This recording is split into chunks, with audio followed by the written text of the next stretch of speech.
So, be perfect. What does that mean? It simply means be the person who God has created you to be. And what's that? That you are a channel for the love of God. Now, doesn't that take the pressure off? We've received the love of God. It's in us. And being perfect means we're allowing that to flow through us and touch our world. So it's not just a maturity. It's not a sinless perfection. There's only one person who was sinlessly perfect, and they put him on a cross. It's not that.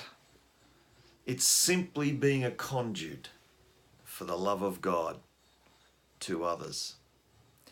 In Colossians 3:14 it says, above all these things put on love, which is the bond of perfection.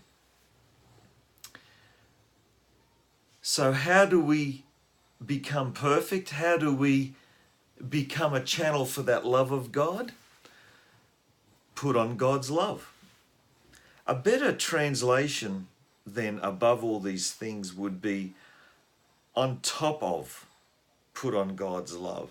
And I think of the priest who had all these undergarments and then he put a seamless garment on top of.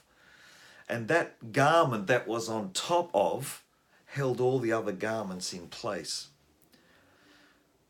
And it's the same with us, that we put God's love on top of our circumstances, on top of the lies of the enemy, on top of our flesh, on top of those things that we can't control, on top of those parts of us that we don't like.